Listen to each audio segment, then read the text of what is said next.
Good afternoon, my beautiful babes and babettes. I'm back! Woo! It was a lovely hiatus. Spent some lovely time with some lovely family, and I will be doing so again, FYI, the week after this one, because Mum had last week off, she's working this week, and then she has next week off. So I will be taking another hiatus that week, if y'all don't mind. Sorry, not sorry, work-life balance. That's the thing. But today, I would like to begin by really emphasizing that I want people to read the Truth and Reconciliation Commission for themselves. Yes, you can come here and listen to me talk about it, but firsthand experience is really important for one thing, but also you can do your own research based on what you read. There are going to be things that I know that you don't know. There are going to be things that you don't know that I do know. And, even aside from those separate spheres, for a person to do their own research is actually quite critical to them expanding their knowledge. And I've been doing research about the TRC because, as I say, there are obviously aspects of this document that I don't understand. There's a lot of history behind this thing, and it's very important for people to know about it to understand the cultural context in which this document arose.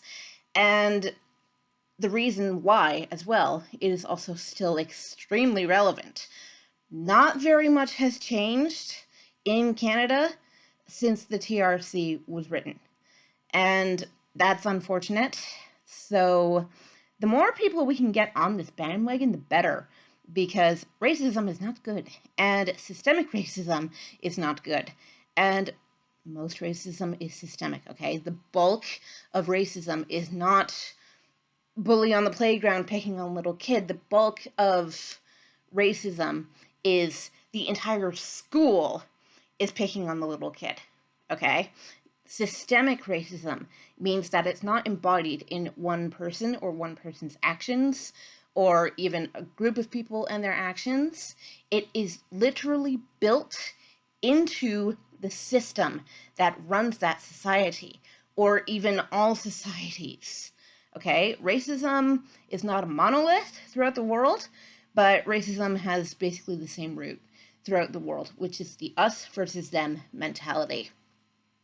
That's a very primal instinct in humans, but I put instinct in quotation marks because I fully believe that we are intelligent enough as a species to override this shit.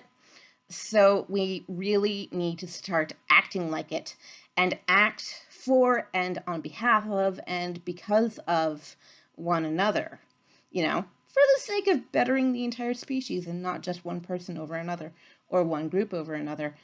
Group, by the way, is arbitrary, really. Like, what does white mean? If you can solidify that in one definition for me, that'd be great. I don't think you can.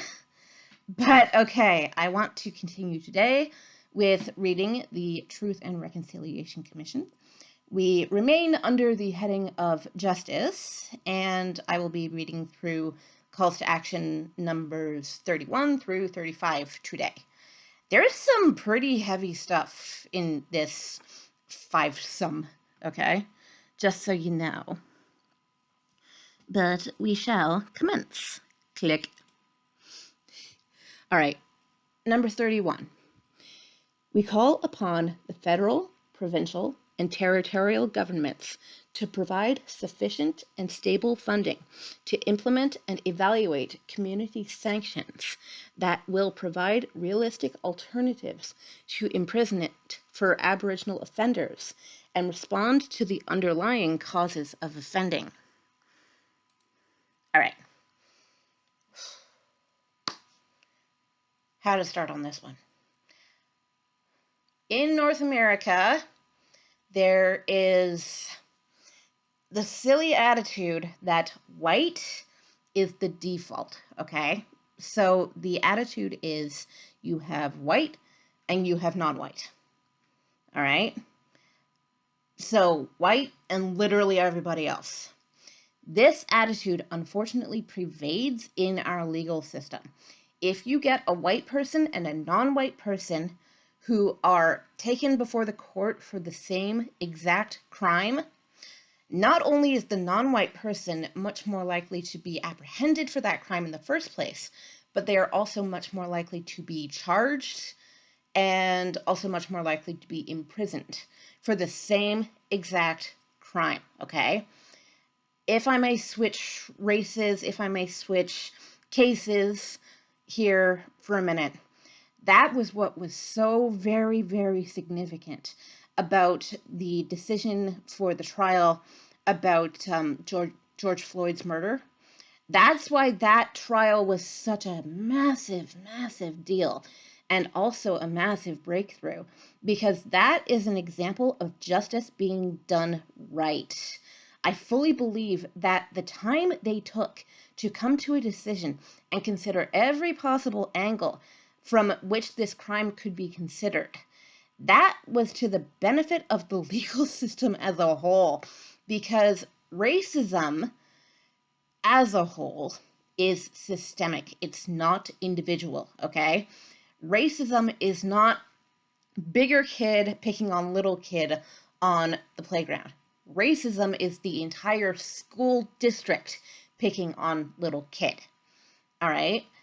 Therefore, there is a heavy imbalance in power. You are not necessarily guaranteed, even in Canada, a fair trial if you are a non-white person. I'm sorry, it's just true. Even in modern times, it's true. We think we're so advanced, and, especially in Canada, we have this arrogance that we are beyond racism. No, my goodness. Look around at what's happening with the residential schools right now. I believe that in the time that I've been gone, so just a week, there have been 2 more findings at 2 different schools, but I want to get more information about both of these cases before I make a video on them. Because, unfortunately, at the moment, in the mainstream news, we're not getting these as headline stories anymore. We're getting these as passing mentions, like 108 more bodies found in X location, and that's basically it. And I think it's disgusting how quickly we move on. And the 24-hour news cycle is very much to our detriment because it shortens our attention span. But not only that, it also shortens our empathy, shall we say, because we're not permitted by the 24-hour news cycle to feel too deeply on any one issue. Another reason why I advocate for people reading the TRC for themselves is that you can spend time with it. You can spend as much time as you want with this document, as much time as you need in order to enlighten yourself about what it says and why. It's really, really important for systemic change to understand how the system works and why it works that way and why it continues to work that way, even though people are waking up to its machinations. Very fancy word. All right. But in regards to the call to action number 31, back to the plot. The whole thing is basically saying that we need to consider prison reform, and especially when taking into account circumstantial evidence for why an Indigenous person should not be committed of a particular crime. There's always going to be evidence going both ways, but it's a question of what evidence outweighs what evidence, And moving forward with these calls to action, we're going to see a very important reason why conviction is not always, or even why it is rarely, the right decision to make. All right, so moving on. Number 32. We call upon the federal government to amend the criminal code to allow trial judges, upon giving reasons, to depart from mandatory minimum sentences and restrictions on the use of conditional sentences.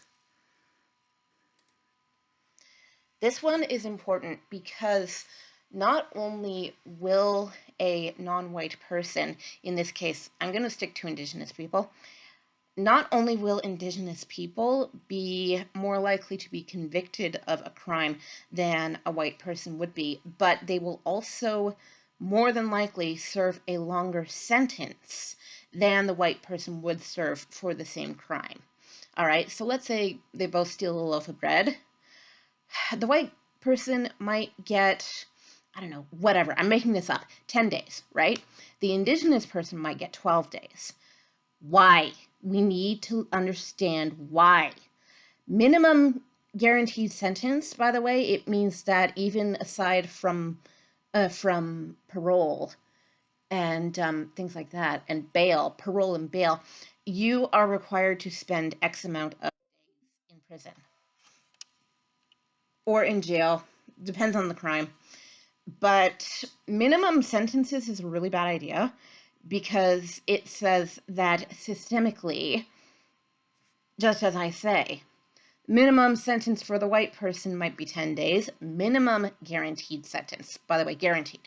Minimum guaranteed sentence for the Indigenous person might be 12 days, you know.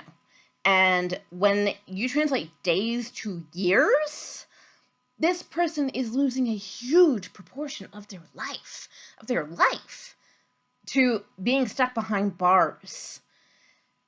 I don't agree with the prison system as it stands, not for any race, not for any person. We require, very, very major and very in-depth prison reform. Personally, I don't think anyone should be sent to prison or to jail for anything other than violent crimes. So I know there's going to be a lot of people who disagree with that opinion, but you need to look into why justice is being done in the first place. Is it justice of passion, for example? And if it is, why are we doing this? Why are we doing this? And we consider ourselves so superior, right? This is the problem I have with this. Okay. Number 33. We call upon the federal, provincial, and territorial governments to recognize as high a priority the need to address and prevent Fetal Alcohol Syndrome Disorder, FASD, and to develop, in collaboration with Aboriginal people, FASD preventative programs that can be delivered in a culturally appropriate manner. All right, this is where we get into the heavier stuff because I'm going to be getting into a very prominent racial stereotype, okay? There is a stereotype, for those of you who are not North American, about Indigenous people on this continent that they are all chronic alcoholics, all right? I want to make one thing very, very clear. No, okay? That's a stereotype. It's the same as saying every Irish person, and I'm half Irish, so I'm allowed to say this, it's the same as saying that every Irish person has been drinking since the age of 5. It's silly. And it's a stereotype, and it needs to die, okay? However, and this is not discounting what I said just now, okay? You know that whole thing about nothing before the butt counts? Yeah, it counts in this case. However, alcoholism rates can be higher among Indigenous populations due to the factor of residential schools, okay? In Canada right now, we are seeing a huge uncovering of that which already existed, bodies and evidence of bodies, and lots of them around the residential schools that these children were forced to attend. Say that a member of your family dies in an accident, okay? You, as their sibling, their parent, their child, you know, you are going to experience trauma because of that. However, say that you yourself get into a very, very bad accident, but you survive, and you have lasting physical or intellectual or emotional harm done to you. PTSD, post-traumatic stress disorder, is very, very real, and it affects a lot of people. And this also affects residential school survivors to a very, very great extent. And I can see why. The lucky ones were the ones who came back. But then we go on to say that, oh, they're all a bunch of chronic alcoholics. Do you know why quite a number of people drink? It's often to avoid what's going on in their real life. So stereotype though this is, and it is, okay? I want to make that very clear. Stereotype though this is, people are entitled to an escape from the horror of their past, from the horror of losing a loved one to the residential schools or having attended for themselves. All right? Alcoholism is not nice. Alcoholism is one way through which to cope. But what this particular call to action is saying is that must be considered as a factor. Generational trauma must be considered as a factor in not only the formation of fetal alcohol syndrome disorder, but also in the crime rates amongst Indigenous populations, okay? This has to be taken into account because, there are many, many different outlets for trauma, and those are just two of them. There are healthier ways of doing this, which is what the TRC goes on to say. I, by the way, am not qualified to talk about this. My God. So please, not only should you read the TRC for yourself and do your own research, but please go to members of the communities themselves, and especially those that have, recently we have found people of those nations buried around the residential schools in Canada, because theirs are going to be the most prominent voices in this matter right now. Theirs are also going to be the most informative voices in this matter right now. Go directly to the source is what I'm saying with both of these. Read the TRC, that's the source. Go to the communities, that's the source. Yep. All right, number 34. We call upon the governments of Canada, the provinces and territories to undertake reforms to the criminal justice system to better address the needs of offenders with fetal alcohol syndrome disorder, FASD, including 1. Providing increased community resources and powers for courts to ensure that FASD is properly diagnosed and that appropriate community supports are in place for those with FASD. 2. Enacting statutory exemptions from mandatory minimum sentences for imprisonment of offenders affected by FASD. 3. Providing community, correctional, and parole resources to maximize the ability of people with FASD to live in the community. And 4. Adopting appropriate evaluation mechanisms to measure the effectiveness of such programs and ensure community safety. All right. So the appeal made by this one is to the cultures themselves because they have historically had different mechanisms by which to heal and by which to heal the psyche and the body than are traditionally found in I don't want to say the West. So let's say the Occident, okay? That is the reverse term of the quote Orient. So the Occident being us and the Orient being them, okay? So I'm going to use Occident from now on.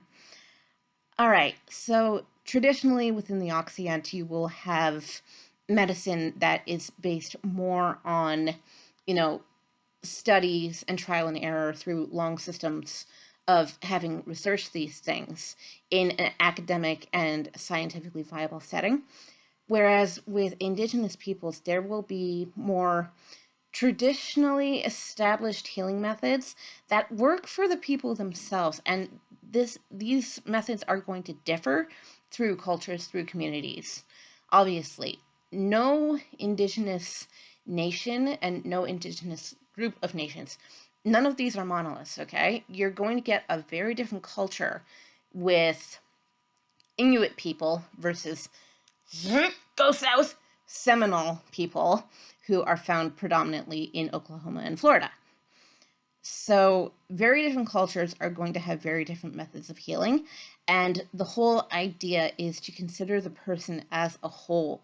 So in regard to prison sentences, being put behind bars is not good for your mental health, okay? It really, really isn't. I've never experienced this, thankfully, but you don't see people coming out of prison with a smile on their face. Not usually, okay? This is not good for your mental health. It's also not good for your physical health, depending on how long you're in for. But traditionally, people with fetal alcohol syndrome disorder may not be able to not only grasp the severity of their crime, but in more severe cases of the disorder, not be able to grasp the ramifications of their crime, or even that they committed a crime, okay? I am appealing here, by the way, to disability. Fetal alcohol syndrome disorder can cause intellectual disability. And usually in Occident legal systems, people with intellectual disabilities, again, depending on their severity, cannot be held criminally responsible for their crimes. Okay, it's considered a crime to do so to them. So, why is this any different here? We have to look at not only what has happened, but why it has happened, and look at the why of the why, if that makes sense. As I was saying before, go back in the chain of events. What led to what, led to what, led to what, because generational trauma, as the name implies, can last for multiple generations. Upwards, I think, of 7 generations, but that may even be an arbitrary number. All right, so next. Oh, and number 35. Okay. We call upon the federal government to eliminate barriers to the creation of additional Aboriginal healing lodges within the federal correctional system. Maximize. Before reading this, I didn't know that there were Aboriginal healing lodges within the federal correctional system. That is amazing. And I have not researched this yet because I want to research this now, because I wanted to demonstrate to you the excitement that one can feel when embarking upon a new form of study, a new branch of study. And this is a continuation of my PSA to you. Read this thing for yourself and research this thing for yourself. I had no idea that healing lodges existed within the federal criminal system. That's amazing. Apparently we need more of them, and yes we do, because, as I say, prison is not good for people, which is why I am fully in support of total overhaul of that system. It's not good for people, not good for any people, and it needs to, smarten up. Come on, you can do better. We can do better. We can all do better. And that is what we strive to do through doing studies such as these. And through researching and reading and, all that lovely stuff that I'm always talking about doing. Read, read, read, read, read. Love it. It's beautiful. Get to know stuff that you didn't know before, because that makes you a bigger person. And I love that for you. And I love that for me. And that is why I'm doing this. It's fun. It's heavy, but it's fun, but it's heavy. And it's good to have a mix of both, really. So I am going to go off and do some research on number 35. And I invite you all to research right along with me, because that will be fun for the whole family. All right, so that is the video for today, and I will see y'all tomorrow to continue talking about the TRC, numbers 36 through 40. Yeah, because we go by fives, and that's how math works. Awesome. All right, so see y'all tomorrow. Have a lovely, wonderful rest of your day. Mwah.